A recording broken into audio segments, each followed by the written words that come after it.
All right, here we go. Chris Opdyke Show. Today I have in special guest Eric Gumina. Eric's owner, CEO, Simplified Threads clothing brand. Eric, welcome to the show today. Yes, thank you for having me. Eric, you started this out as probably our youngest guest in right now, 19 years old. Yeah. Yeah. This whole project started for you in a 10th grade class. Yep. So how did that all come about? It was just literally spur of the moment. I was very I was kind of sick of changing my attitude and the way I dressed for people. So I was like, I got to really think of a way to kind of change myself and then try to help others change to be themselves without having to worry about what people think. So I also wanted to do something different though. So that something different was to make a clothing company because no one else really did it in our school. But as I kept going on with it, then I found out that Not Logic was around. So it made me kind of strive more to create what I wanted to create, and I came up with Simplified Threads with me and my friend, and he was kind of iffy about it, so he really didn't jump on the bandwagon as soon as I did, but like the way it came about was just simplified, the way of life. So you have the simplified way of life, live simple, and then the threads are the different types of lives that people live that all that tie into one kind of string. So that started as a high school project back in 2015? Yeah, 2015, sophomore year. So right away, you kind of jumped on board. You got going. 2015, you started, and you kind of established yourself a little bit in 2016. Yep. And then in 2017, you actually became full certified business LLC and everything from there. Right away, as soon as you started that business, you got invited out to a tech summit out in Denver. Yes, correct. Talk about that. How did it come about, and what went on out there? So it was a big thing. They have, because the way that we have it in our town, obviously, is we have vocational school, and out there it's a middle school that's lower income, and out there's Colorado. Yeah, out there, Denver, Colorado. But so out there's a lower income area, and they go to Beacon School Networks, which is kind of a full-time vocational school. You go there to learn either fashion, graphic design, or business, strictly. There's no core classes that you have to take. So there's since there's different little sections of it, I actually went for fashion and entrepreneurship aspect of things. And you go into classes and stuff, and then you talk to the kids. But what I did was kind of special, to me and to the school. 2 months before I left, I released a challenge almost for the school, and I did it through the principal and all that, and I had the kids of the fashion class, class is, they each made logos. So the winner of the logos, I picked a girl and a boy. They put them on shirts for for a fashion show kind of thing within the school, and they would walk around stage and all that stuff. But I also printed probably around 150 shirts for all the kids to wear on that day. So when you went out there, you gave your speech. You talked about what you were doing out there a little bit. You had the logo design, that's a pretty good idea right away, going logo design. Yep. And talk about how you actually started printing in the basement, getting transfers, getting all that stuff that goes into it, because I think so many people out there go, oh, clothing companies are really popping off because of social media, right? Yeah. And then everybody goes, oh, it's so easy to do a silk and a screen and do this, and I have a clothing brand, right? Yeah, I mean, it's a lot more than that. Oh, totally. So talk about from conception, starting in the basement with the borrowed heat press and all of that. All right, so the first shirt I actually ever made was on Sun Fraud. So that was a third-party seller. That's based out of Michigan, but they handle everything for you in terms of a website, storefront. They have they give you art designs and all that stuff. So when I did that, it was kind of very it was very self-explanatory for me. And then as I started to get into the Jaguar pink out shirts, I had a woman that does printing in Jackson that she helped me out with all that stuff. And obviously I still had to pay and all that. But then as soon as events started coming around, I borrowed a heat press from one of my grandma's coworkers because I couldn't afford a heat press yet because I had to put all my money into the clothes. But as soon as I did that, I was able to start printing shirts in my basement. And the thing was ancient too. The heat press? Yeah, it didn't even have a timer on it.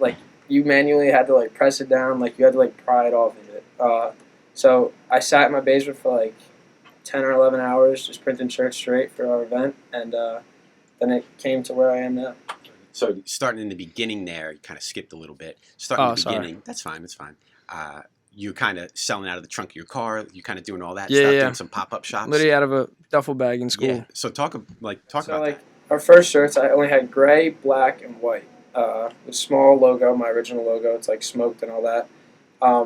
So those were my first logos. I made probably like 50 of those, and like I made certain sizes. And Now, are you a little nervous when you're like, I'm making 50 of these. I got to sell 50 shirts now. Like, oh yeah, it's terrifying actually. If you think about it, you got to go in. You got to go with the mindset like I'm going to sell all of these. Mhm.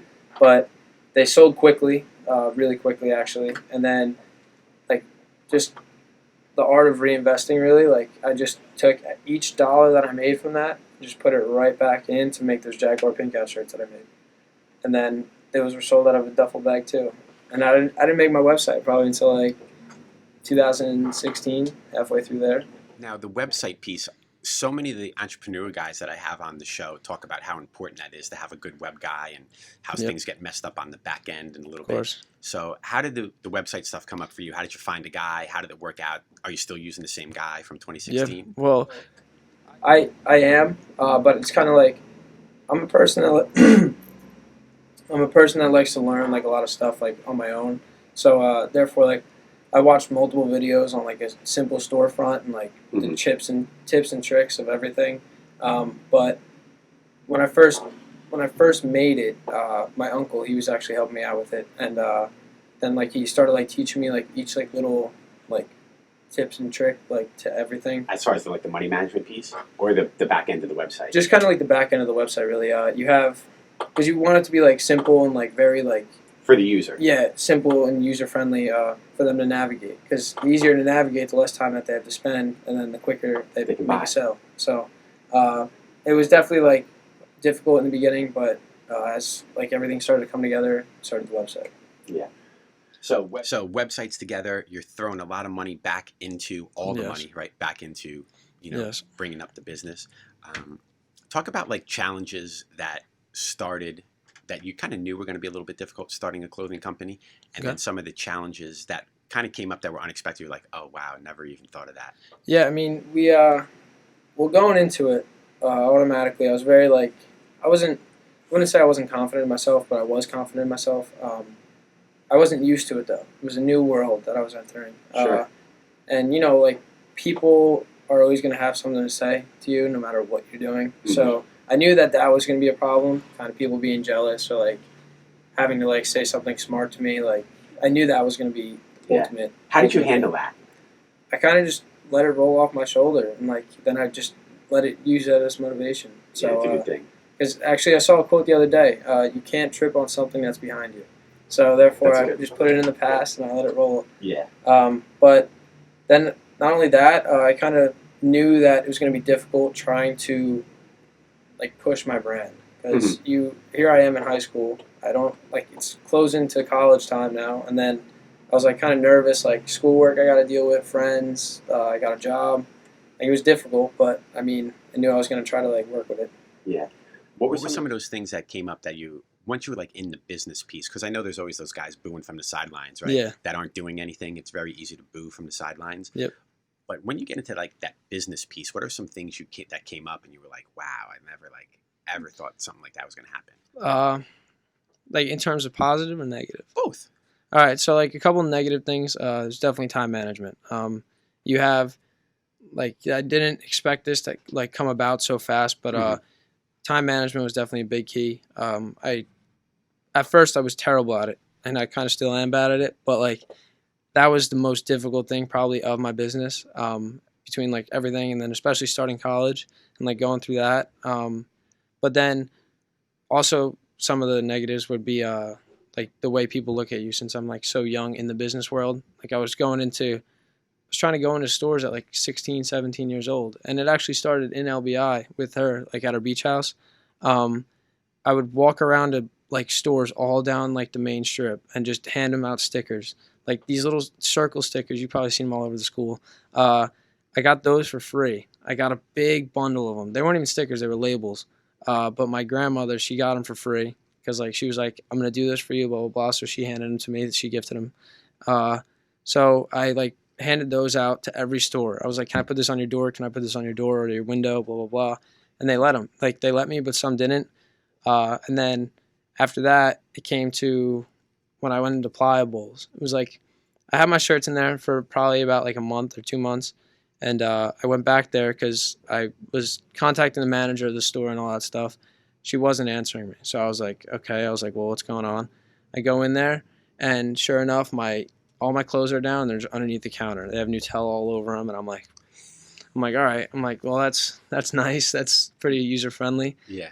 So then I just let it like blow off again. And then I haven't really tried to go into any other stores since. Yeah. But then definitely some of the positives though is like people look at you like totally differently too. Like you just gain like this sense of maturity that a lot of kids don't really have exposure to until like they're older. So yeah, sure, because you're doing it already. You're not waiting like the Yeah. college piece and then getting out. And Yep, doing it exactly. 4 or 5 years later. One of the things when we talked the other day, you kind of had some issues with like overhead and shirts and the pricing of transfers and how you did that. Yeah. Talk about the problems that came up with it and then what you did to fix it. All right. So going into the event, well, before that, I wasn't really used to any overhead because I started off on the third party that handled everything for me. It was print on demand. So as soon as I went into this, as soon as I went into like kind of like the event stage of my business, like going to the pop-up shops at like Loretta Winery or like on the beach, I wasn't used to the overhead. And then as soon as I got into it, I realized like after I was done printing all like 300 shirts that whatever I come home with, I got to sell. So it was like scaring me. Like, Yeah, like I got to sell all 300 shirts. because now I have like 100 shirts left over, and I'm like, oh boy, like I have to sell these or unless I'm not making any money. So that was definitely like a very like difficult thing to kind of get over. It was like definitely a bump in the road, but then when I got home, the big problem was like another problem was pricing it because like yeah, you can price something really high like Gucci or like Versace and all that, but you have to make sure your quality's there. Plus, they built up a name for themselves. So, like me, a new brand coming into it, only being around officially for like 2 years now, it's like scary because I can't price my stuff too low because then they'll be like, oh, like this brand's junk. cheap and it's like not worth it. And I can't price it too high because like who's gonna pay like $40 for a T-shirt if it's not like high quality? Yeah. So like it was definitely a problem. But I mean, I figured out a nice price. So like everybody kind of benefits. So it was definitely worth it. One of the things that you do stand by is like the product. The product's good. The T-shirts are good. Yes. The hoodie, it's all good quality. And you had a pretty interesting story about how you found it and what you went through to make sure everything was good. So talk about that process a little bit and how like you got lucky. You found a pretty good house distributing locally. Yeah. So luckily, I found a place that has no minimum, like no minimum order. It was only 7 minutes away from my house, and then so I went there. I picked up. This was before my first event. I was able to pick up I think I picked up 4 shirts and 4 hoodies, just to like try to test them out and all that. And like I was like kind of familiar with the brands, like coming from like school because you have all those school T-shirts and stuff like that. And like I kind of like I had some brands that I checked off my list already, like that I didn't want to use. So I went there, picked out 4 shirts and then 4 hoodies. Came to a conclusion that I want to use Independent Trading Co. for my hoodies, and then which is like a like literally softest hoodie you'll probably ever find, and you can wash it like 40 times over, and it is still the softest thing. Like it doesn't get like crumbly inside. And then T-shirts were next level that I use because like they're definitely like one of the softest, like again, and they don't shrink at all. You know, Ming's giving the thumbs up back behind the camera. And one of the things you did, you put your logo on them. Yep. Washed them, dried. Oh yeah, basically beat the brakes off of them. I threw them in the washer and dryer like 4 times over in a row, and like just made sure none of the logos were coming off. Like I'll freaking scratch this thing until the cow comes home and it'll come off. Yeah. When you said you picked out like 4 shirts and 4 hoodies, you picked out 4 different brands. Yeah, 4 different brands and 4 different kind of like because there's different weighted shirts. So like you have like a Gildan, which is like kind of heavier, but they turn chalky. So then you have like this is like not that heavy and it's not that thick. So it's in between. It's perfect. Yeah. One of the things you talked about when we were speaking the other night is how you like want to like reach out a little bit and do some like venture stuff out with like motivational speaking and like balance reactions and people's comments and the positive and negative. So while you're like a clothing company and a brand, you also really have some outside the box ideas too for like a 19-year-old kid out there. Yeah, definitely. Because a lot of people, like I said, like I started off, a lot of people care about what they like, what other people think Sure. about them. So like they'll go through high school not like expressing like how they really feel about a certain topic or like a certain like trait that they have. Like for example, like music and stuff and like that. Like people probably, I don't even know how many kids there probably are in high school that want to start like their own music lessons, but like, do they do it? Probably not, because they don't want to like, be looked at as like a weirdo or like whatever like they may be looked at as. So like I really want like to try to like let everybody like overcome that, and like I always have my doors open for like people that want to start something. Like if someone's like going through something like either through like Snapchat, Instagram, or like Twitter, like I'll always reach out to them and like send them a message and make sure everything's okay and all that. But I want to start like teaching people how to like overcome like negative comments towards them, and kind of like just letting it blow off, because everybody reacts to it differently. Like there's each of us like live a different life, we all like different things, but there's always going to be those couple people or those group of people that like have something else to say about everything. Sure. So you've been in the business now officially, right, since you started that LLC 2 years, June 13th. Yes. One of the things we always talk about in here when you have like the entrepreneurs come in and they're starting up, whether they're relatively new like yourself or they're a little bit more established 5, 7, 9 years down the road, is they talk about their support system, right? Yeah. And we spoke about that. Talk about how your family supports you and how they each have their own little kind of section of the business that they talk about. So, luckily, like I'm very fortunate to have this. But my friends help me out with my events, like in terms of like selling or like on-site help, like for cleaning up like my tent or like really anything that I need help with. Gianna comes over and like she'll do inventory for me, like if I need it to. But then also my parents, they don't even know, they do so much. Like I mean, my dad, he helps me out with my finances, so like technically he's my CFO. He'll like mostly like when it comes down to like time to events, then he'll like start like trying to like keep track of everything for like in terms of my receipts for my taxes. And then my mom, she's on me about everything. She's like she's like a motivation that like she keeps biting me in the butt. She does not let me stop. Like she'll help me with my Instagram. She'll help me with my website. Anything really that I need help with, she's always there.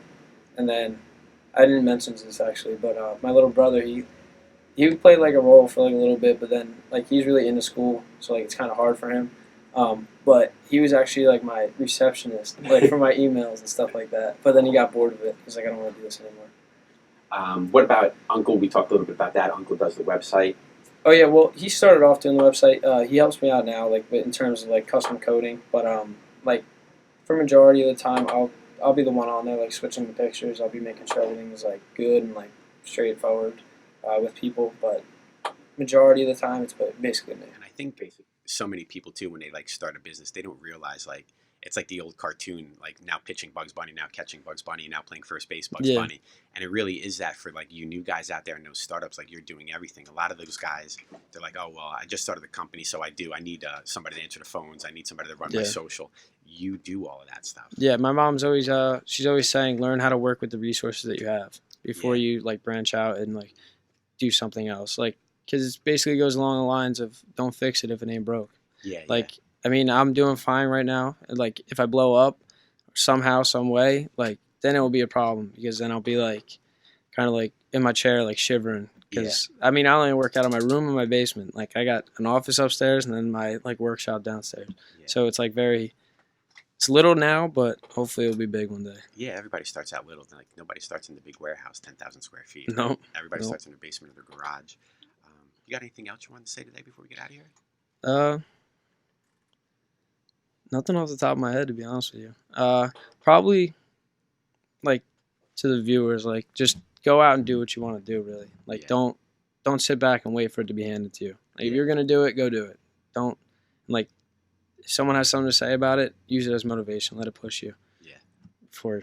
Before like, because what is that there's also a saying, it's like the graveyard's the most valuable place in the world or something like that, because all the people that like passed with their ideas and their dreams that they've never been able to like complete. Yeah, and their knowledge. Yeah. Sure. Eric Gumina, Simplified Threads, ladies and gentlemen. Of course. Eric, thanks for My coming in pleasure. today. I really appreciate it. Thank you.